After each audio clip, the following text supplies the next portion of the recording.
Hey there! Today we're going to talk about how to tune a violin. Well, we're going to talk about two different scenarios. Scenario one, you have 4 fine tuners on the tailpiece. Okay? Scenario 2, you have one on the E string, but the G, D, and the A, no fine tuners.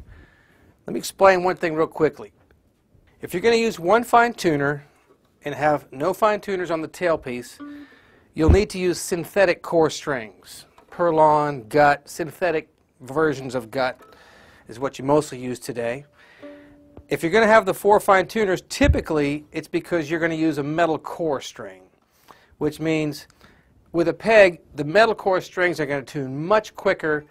Life will be miserable without fine tuners. With the synthetic core strings, the core will stretch as you turn the peg.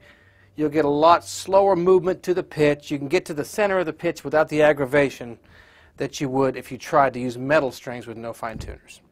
Several of the violins I tune every day at the shop, I go through quickly and tune with the fine tuners. So I strike an A note,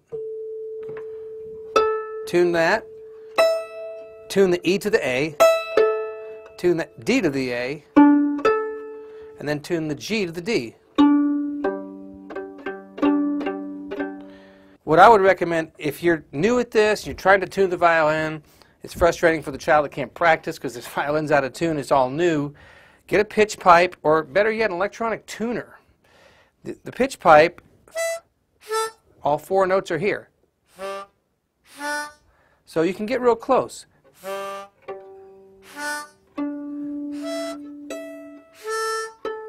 So, you know, if you don't have a tuning fork and can't hear the fifths, you get the pitch pipe, just take 1 string at a time, try and get close.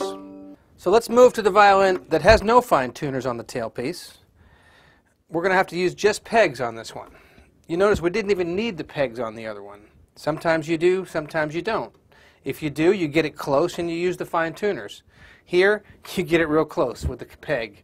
You have no choice. The E string's got a fine tuner, but for the most part, you can get it close just plucking on it. The pegs need to fit well to keep in tune so that when you're fine tuning with the peg, you're not really catching up and having a hard time getting to the pitch. So let's see if these qualify. Yeah.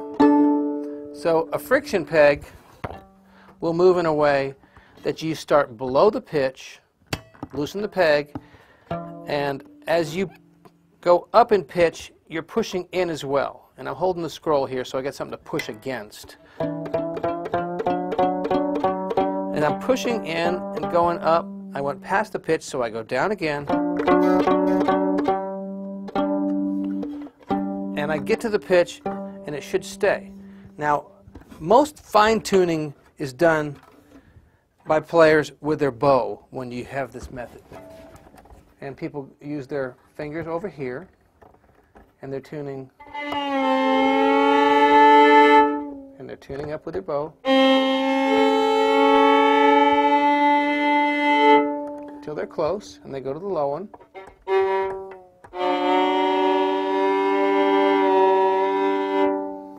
Fine.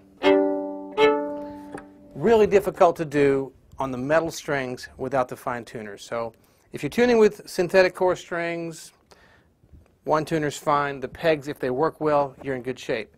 If you're not, if you're using any of the strings that have the metal core, you'll absolutely need to use the fine tuners.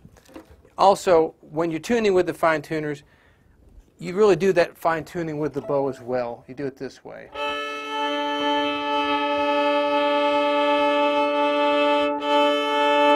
And you move to the pitch that way.